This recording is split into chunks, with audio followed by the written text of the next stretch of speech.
इमरान खान पेशावर में मुनाकिदा जलसे से खिताब कर रहे हैं।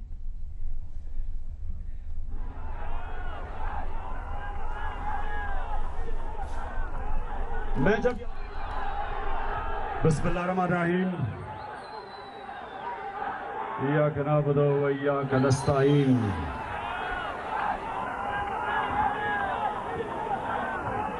मैं जब यहाँ आ रहा था तो मुझे खबर मिली कि यहाँ गोली चल पड़ी है। गोली चली थी। मैंने ये समझा कि जब तक मैं यहां पहुंचूंगा पंडाल खाली होगा।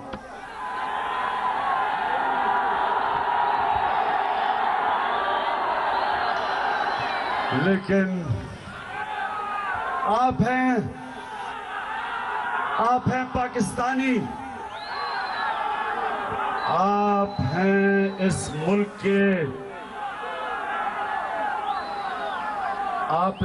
के टाइगर,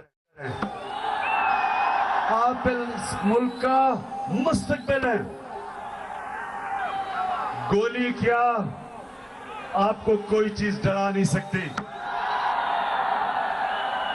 तो मैं आपका शुक्रिया अदा करता हूं, क्योंकि मैंने तो समझा था कि शायद पुलिस वालों ने कहा वहां गोली चल रही है, पंडाल खाली होगा। मैं आपका शुक्रिया अदा करता हूं। अच्छा, आज मैं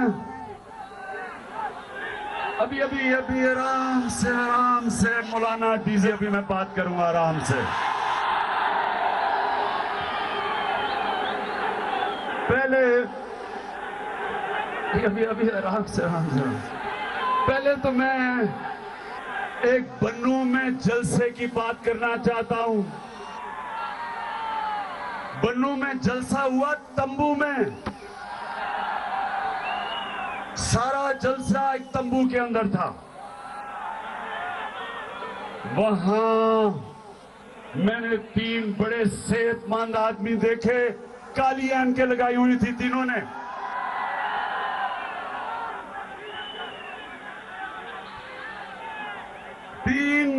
सेहतमंद आदमियों ने काली ऐनक लगाई हुई थी।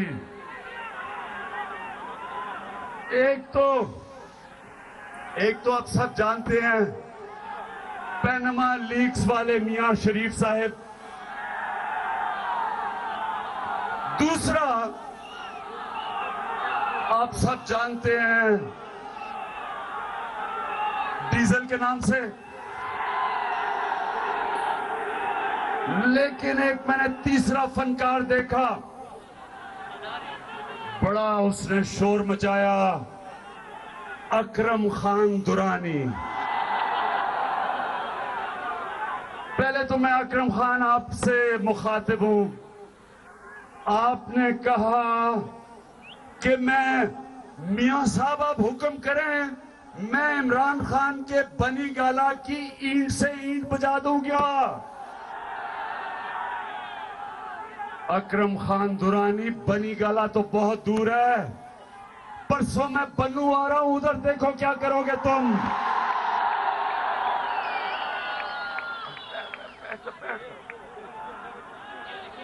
अकरम दुरानी, आपने एक और बात की। अकरम दुरानी ने कहा कि मियां साहब हुक्म करें, मैं जब चाहूं पख्तूनख्वा की हुकूमत करा सकता हूं।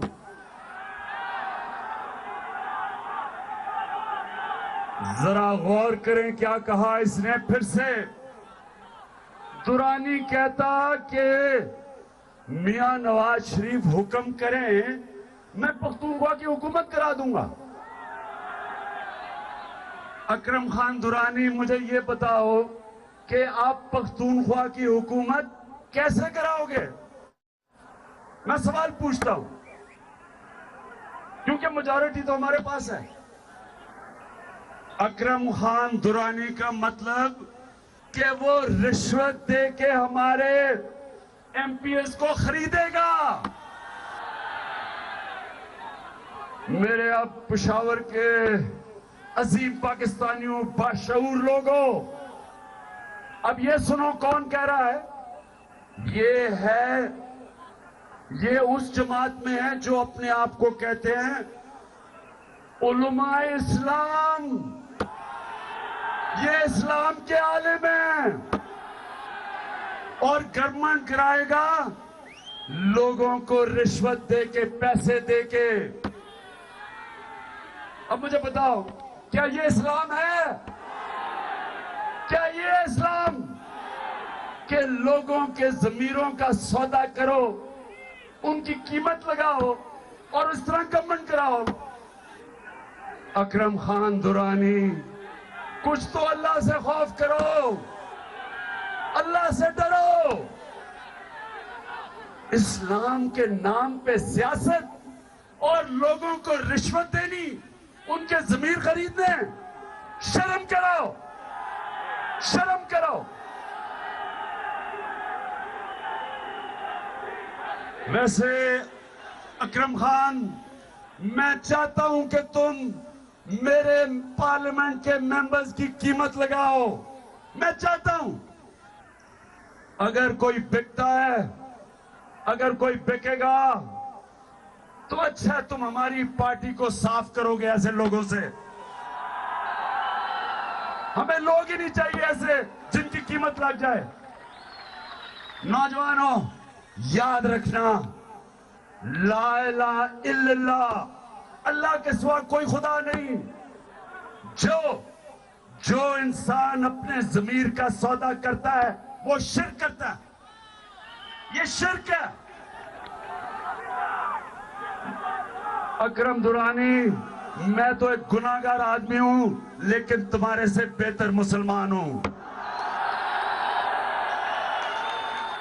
मेरे ज़मीर का कोई सौदा नहीं कर सकता।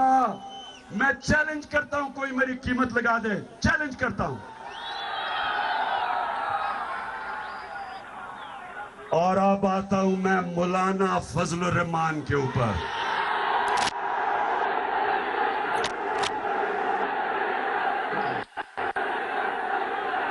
मौलाना फजलुर रहमान बार बार कहता है कि इमरान खान यहूदियों का एजेंट है। मौलाना साहेब, आपके होते हुए यहूदियों को एजेंट की जरूरत क्यों पड़ी? जो आप पाकिस्तान से जुल्म कर रहे हैं, यहूदी भी इतनी साजिश नहीं कर सकते जो आप कर रहे हैं। मुशर्रफ के साथ आप मिले हुए थे। इसने मुशर्रफ के साथ बलूचिस्तान में हुकूमत बनाई और पख्तूनख्वा में जो हुकूमत थी, मौलाना फजलुर रहमान जनरल मुशर्रफ के साथ मिला हुआ था। फिर आसिफ जरदारी आया, आसिफ जरदारी के साथ भी मिल गया। फिर नवाज शरीफ आया, नवाज शरीफ के साथ भी मिल गया। पेशावर के लोगों, गौर से सुनो, अगर खुदा ना खास्ता,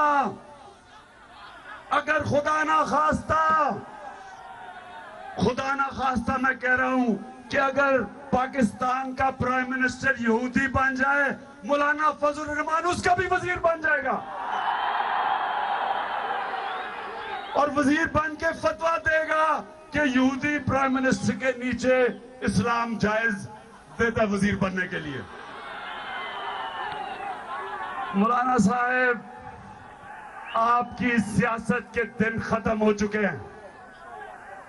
मियां नवाज शरीफ ने कहा, अच्छा मियां नवाज शरीफ ने कहा किधर है नया पख्तूनख्वा? मियां साहब, आपको नया पख्तूनख्वा नजर नहीं आ रहा, क्योंकि आप गलत जगह नया पख्तूनख्वा ढूंढ रहे हैं। मियां साहब का ख्याल है कि एक सड़क बना दो, एक ओवरपास बना दो और मुल्क तरक्की कर दे। मियां साहब, मैं आपसे एक सवाल पूछता हूं। जर्मनी और जापान दूसरी जंग अजीम के बाद उनकी एक बिल्डिंग नहीं खड़ी थी, एक सड़क नहीं थी, एक पुल नहीं बचा था। तो आपके डेवलपमेंट प्लान के मुताबिक उनका तो वजीयत भी खत्म हो जाना चाहिए था, क्योंकि वहां तो एक सड़क नहीं थी। मियां साहब, कौमें सड़कें बना के नहीं बनती, कौमें तब बनती हैं जब उस कौम के लोगों के ऊपर आप सरमायाकारी करें, उनको तालीम दें, उनको उनका ध्यान रखें, उनको रोजगार दें, उनकी मदद करें, उनकी खिदमत करें। कौम तो लोग बनाते हैं, पुल नहीं बनाते। सड़कें कौम नहीं बनाती। सड़कें ये जो हमारे नौजवान हैं, ये जब आप इनके ऊपर तालीम पे पैसा खर्च करेंगे, इनके ऊपर सरमायाकारी करेंगे, और अंग्रेजी में लफ्ज है ह्यूमन डेवलपमेंट करेंगे, ये खुद ही पुल भी बनाएंगे, सड़कें भी बनाएंगे, बड़ी बड़ी बिल्डिंग्स भी बनाएंगे, मुल्क को भी अजीम मुल्क बना देंगे। मेरे पाकिस्तानियों, पहली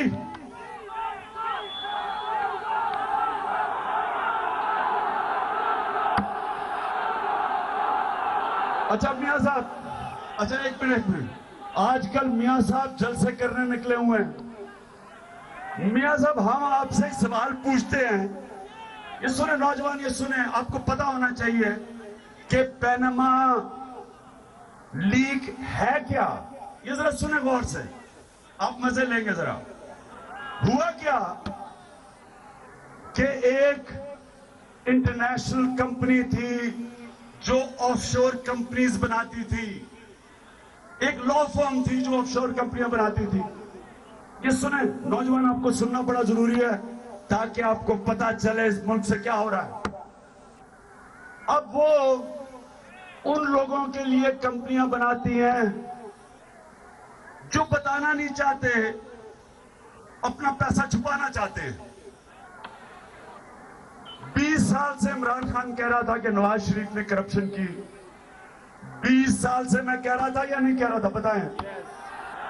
नहीं, हाथ खड़ा करके बताएं, 20 साल से मैं कह रहा था या नहीं कह रहा था? अल्लाह अल हक है, सच का खुदा है। 20 साल से मैं सारे पाकिस्तान में जाके कहता था कि नवाज शरीफ ने करप्शन में पैसा बनाया है। लोग क्या कहते हैं, नहीं जी जरदारी ज्यादा करप्ट है। नवाज की मासूम सी मजलूम सी शक्ल देख के लोग कहते थे जी बेचारा नवाज शरीफ, वो बेचारा मजलूम। अभी भी बजाय पैनामा का इंकशाफ हुआ, मियां साहब बजाय उनका जवाब दें, मजलूम और मासूम नवाज शरीफ के हमारे ऊपर जुल्म हुए, भुट्टो ने हमारी इत्तेफाक फाउंड्री नेशनलाइज कर दी, ईस्ट पाकिस्तान में हमारा रह गया बेचारा नवाज शरीफ। लेकिन अब क्या हुआ है, सुने सुने सुने सुने, अब हुआ क्या कि इमरान खान 20 साल से कोशिश करता रहा, सुने कोई ना। फिर क्या हुआ कि अल्लाह ताला को पाकिस्तान पे तरस आ गया, अल्लाह ताला ने सुओ मोटो एक्शन ले लिया, इंकशाफ हो गया बाहर। 8 मुल्कों के बाहर मुल्कों के सरबराह के नाम आ गए, जिसमें से एक था मियां मोहम्मद नवाज शरीफ।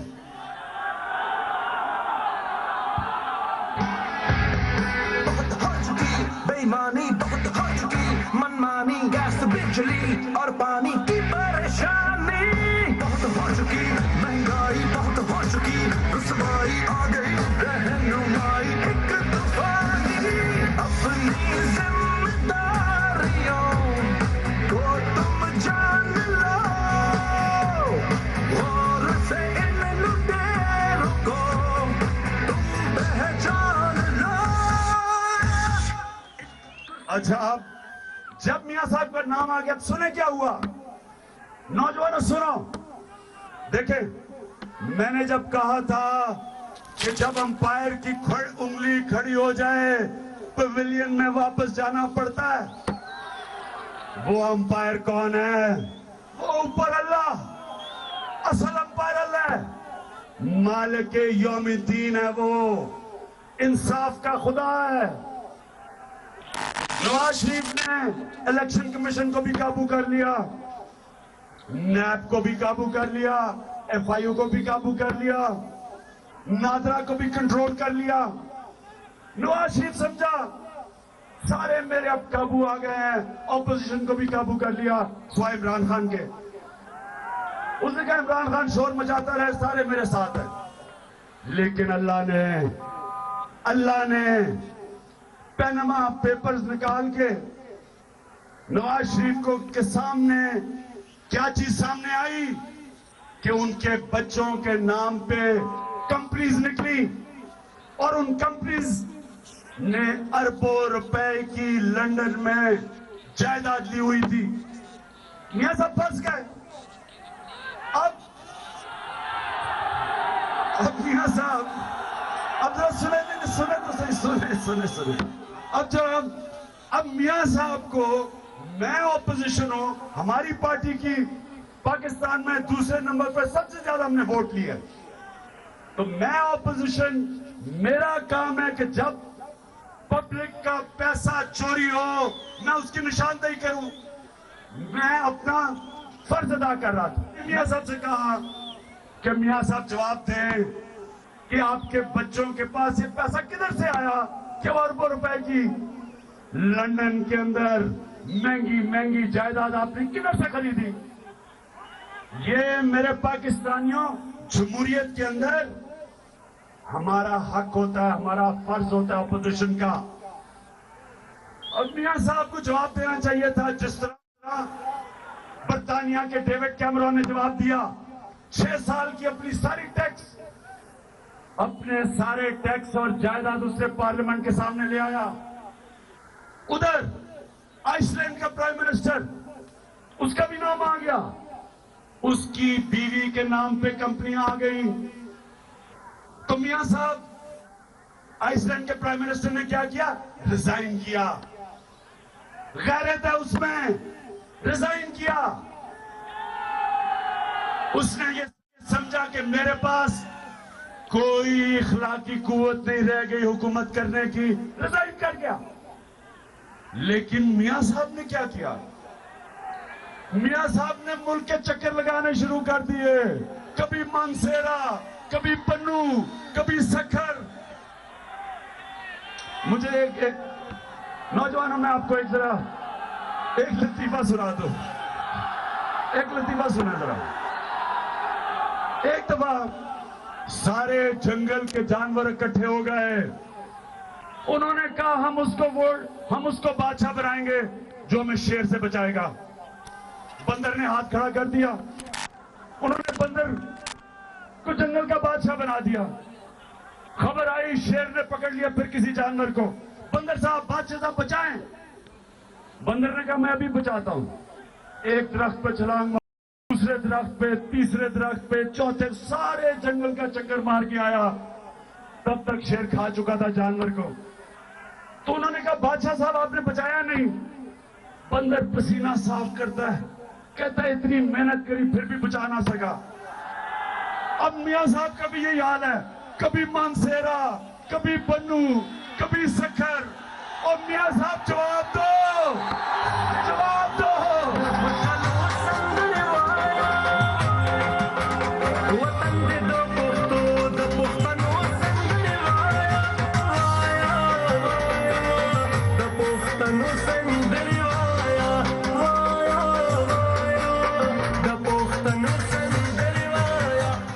तो मियां साहब बजाय जवाब देने के कभी इधर। अच्छा, आपने कभी सुना है सखर में? ये भी पाकिस्तान में रिकॉर्ड हो गया। मियां साहब ने सखर में जलसा किया, एयर कंडीशन जलसा हुआ। तंबू में एयर कंडीशन चल रहा था। ये देखे, ये है जलसा। इसको जलसा कहते हैं। 40 डिग्री की गर्मी में ये मेरे टाइगर खड़े हुए हैं यहां सारे। ये इसको कहते हैं। और ये नौजवानों, आप बनाएंगे नया पाकिस्तान, आप बनाएंगे इंशाअल्लाह। और नया पाकिस्तान पख्तूनख्वा से शुरू हो चुका है, हो चुका है। अच्छा, मैं अब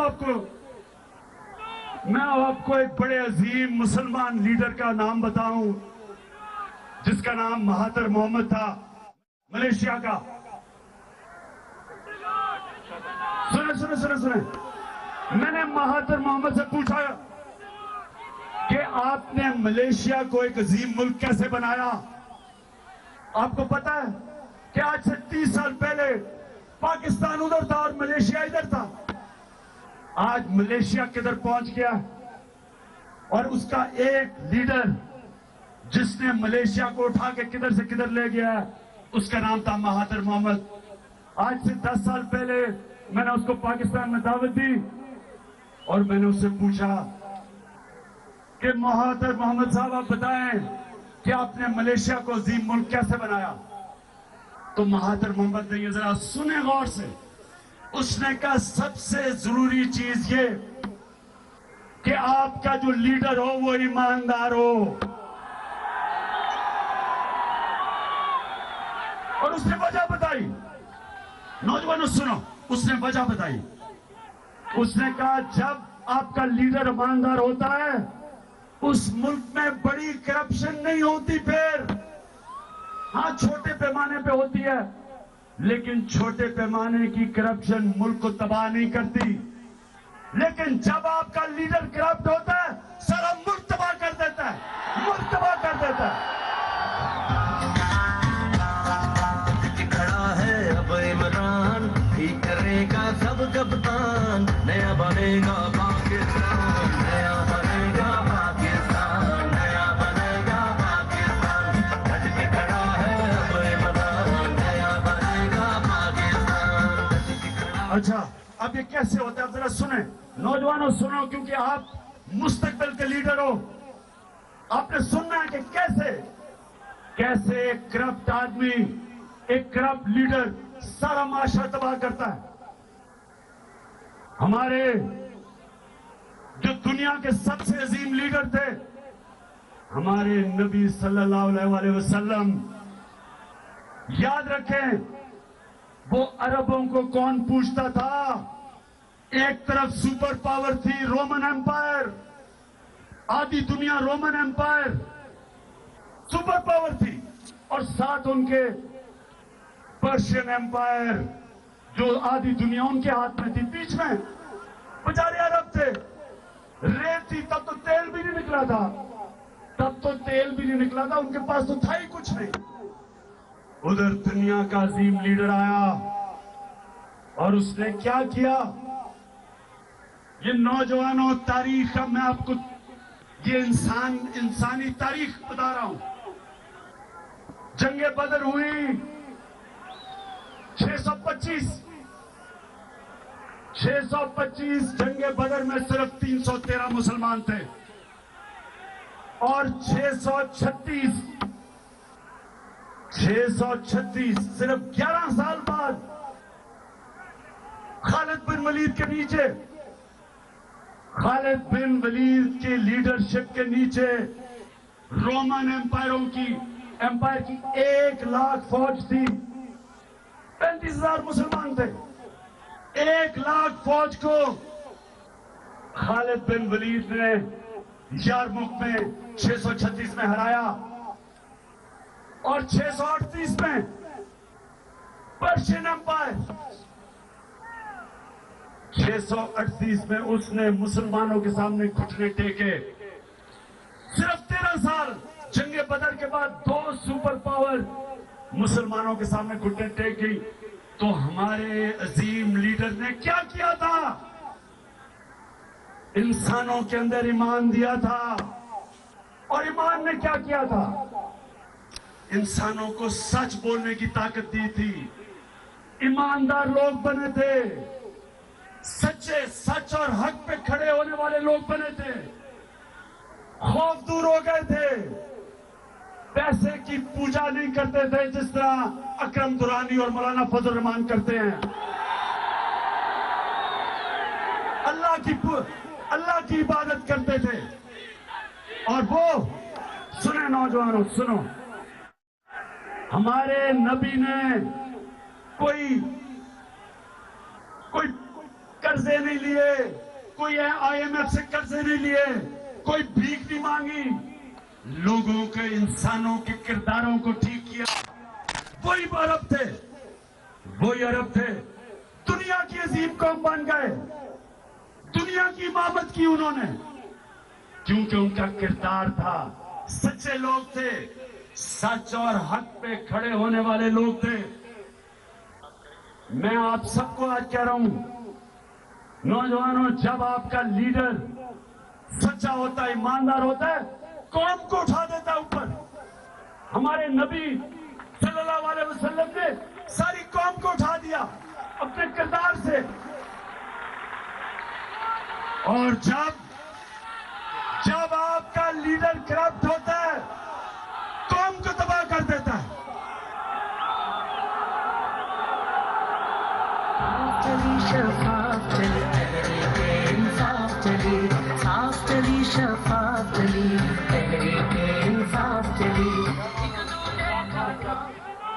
सुने, अब सुने, कैसे एक करप्ट लीडर मुल्क को तबाह करता है, इदारे तबाह करता है। सबसे पहले वो क्या करता है? नैब। अब नैब ने चोरों को पकड़ना होता है। जब लीडर खुद चोर हो, वो नैब को कैसे आजाद होने देगा? वो खुद पकड़ा जाएगा।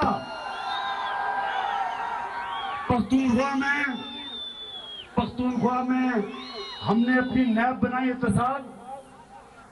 उसने क्या किया? सिटिंग वजीर को पकड़ लिया तहरीक इंसाफ के। कभी हुआ पाकिस्तान में ऐसे? कभी हुआ?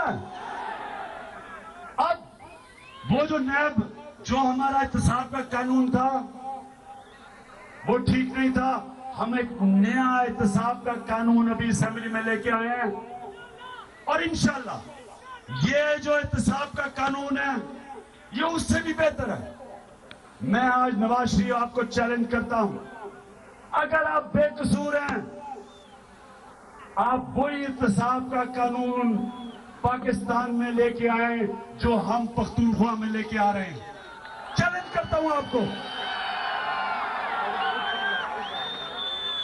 पहले वो एहतसाब खत्म करता है, फिर वो अदलिया को नहीं चलने देता, उसको इंसाफ से डर लगता है। मुझे ये आप बताएं, कौन सी पाकिस्तान की हुकूमत ने सुप्रीम कोर्ट के ऊपर हमला किया था? किसने किया था? पीछे बताएं ना। आप तो बाशऊर लोग हो, आप तो सियासी सोच रखते हो। किसने सुप्रीम कोर्ट के ऊपर हमला किया था? नवाज शरीफ ने करवाया था। कभी भी करप्ट आदमी अदलिया को नहीं चलने देगा, कभी नहीं चलने देगा। उसके बाद पुलिस, अब पंजाब पुलिस का आपने हाल देख लिया। वो छोटू गैंग से बजाय लड़ने के, बेचारी हमारी पंजाब पुलिस से जो हुआ है, फौज बुलानी पड़ी। अब पुलिस कैसे ठीक हो जब एक लीडर पुलिस से गलत काम करवाता है? मॉडल टाउन में लोगों को, बेकसूर लोगों को गोलियां मारी, 2 औरतों को पास से मुंह में गोलियां मारी पुलिस ने। वो पुलिस डाकुओं से कैसे लड़ सकती है? वो पुलिस अमन कैसे काम कर सकती है?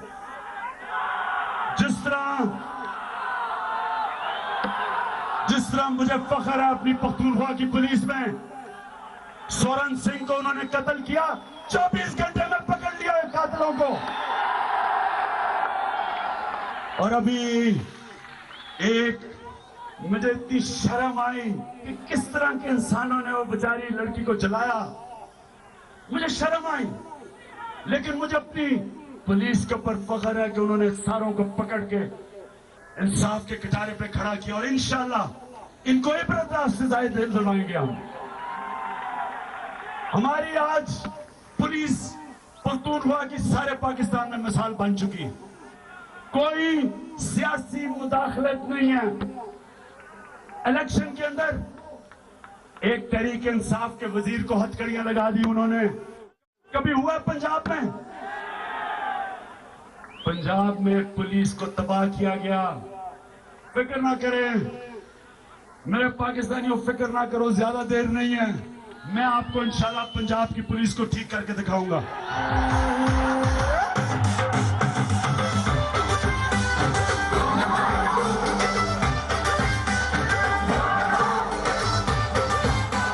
अच्छा, पुलिस को तबाह किया, अदलिया को तबाह किया, army chief general Asif Nawaz Janjua, उसका भाई शुजा नवाज अपनी किताब में लिखता है कि एक दिन मियां साहब पहले दौर में आसिफ नवाज आर्मी चीफ के घर गए और उसको BMW गाड़ी की चाबी पकड़ा दी। मियां साहब ने उसको भी खरीदने की कोशिश की। मियां साहब अपनी करप्शन बचाने के लिए आपने सारा पाकिस्तान का निजाम तबाह किया।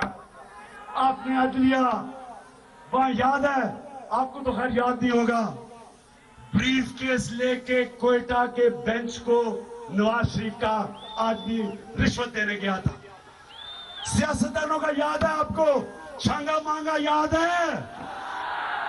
छांगा मांगा में सियासतदानों की बोली लग रही थी, उनकी बोली लग रही थी, बेचे जा रहे थे, कीमतें लग रही थी। किसने किया? नवाज शरीफ ने। लिफाफा जर्नलिज्म किसने की? नवाज शरीफ ने। और अभी भी अब नवाज शरीफ क्या कर रहा है? पैसा चला रहा है, खरीदने की कोशिश कर रहा है। मियां साहब कामयाब नहीं होंगे। पाकिस्तान तकसीम हो चुका है। एक तरफ है पाकिस्तान की अवाम जो तंग आ चुकी है करप्शन से आजादी चाहती है। दूसरी तरफ मौलाना फजल रहमान और आपके साथ वो लोग हैं जो करप्शन बचाना चाहते हैं।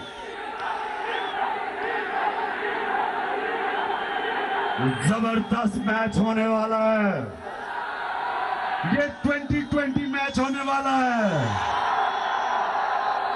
एक कप्तान आपका कप्तान है और करप्शन बचाने का कप्तान मियां साहब है। आपको जानते हैं कि मियां साहब ने कभी भी अपने अंपायर खड़े किए बगैर मैच नहीं खेला। मियां साहब अपने अंपायर भी खड़े कर दो, इंशाल्लाह मैं आपको हरा के दिखाऊंगा, इंशाल्लाह। अच्छा, पाकिस्तानियों तैयार हो जाओ, ये पाकिस्तान का फैसला कुन वक्त है। एक तरफ ये स्टेटस को है, माफिया है, सिर्फ सियासत में आता है पैसे बनाने, मुल्क को लूटने, बड़ी बड़ी बार महल बनाने, अरबों रुपया चोरी करके बाहर लेके जाना। और दूसरी तरफ असल पाकिस्तानी है जो वो पाकिस्तान चाहता है, जो पाकिस्तान की ख्वाब थी, जो इलामा इकबाल की ख्वाब थी। मैं तो एक ही लीडर को मानता हूं जिसका नाम था कायदे आजम मोहम्मद अली जिन्ना। एक ईमानदार आदमी था, एक ईमानदार लीडर थे, कोई कीमत नहीं थी उनकी, दुनिया इज्जत करती थी। और वो जंग, मेरे नौजवानों, एक तरफ कायदे आजम का पाकिस्तान और एक तरफ ये जो थोड़े से लोग मुल्क पे कब्जा करके बैठे हैं, इनके खिलाफ मुकाबला है। आगे याद रखना, मुल्क बनते हैं मजबूत इदारों पे, और इदारे तब बनते हैं जब वो अपने कानून के ऊपर चले और मेरिट हो। ये नवाज शरीफ कैसे इदारे ठीक करेगा? इसने तो क्रिकेट भी बर्बाद कर दी नजम सेठी सिफारिशी को लगा के। नजम सेठी को क्यों क्रिकेट बोर्ड का चेयरमैन बनाया? क्योंकि इलेक्शन में उसने धांधली करवाई थी। कोई भी इदारा देख लें, अभी देख लें टीटीवी के ऊपर एक और सिफारिशी ले आया। जो इदारा देखो, एक एक इदारा नवाज शरीफ ने तबाह किया, पाकिस्तान को मकरूज किया, हर पाकिस्तानी के ऊपर, हर पाकिस्तानी पे आज 1,20,000 कर्जा चल चुका है। आप सबके ऊपर। जब 10 साल पहले एक पाकिस्तानी पे 35,000 रुपया कर्जा था, आज 1,20,000 कर्जा चल चुका है। और ये कर्जे की कीमतें, ये कर्जों की किस्तें कौन अदा करेगा? आप करेंगे। कैसे करेंगे? टैक्सेस के जरिए। टैक्स कैसे लगेगा? जब आप अपना फोन कार्ड इस्तेमाल लेते हैं, हर 100 रुपए के कार्ड के ऊपर 43 रुपए टैक्स लगता है। 100 रुपए में से फोन कार्ड लोगे मोबाइल का, 43 रुपए टैक्स। डीजल के ऊपर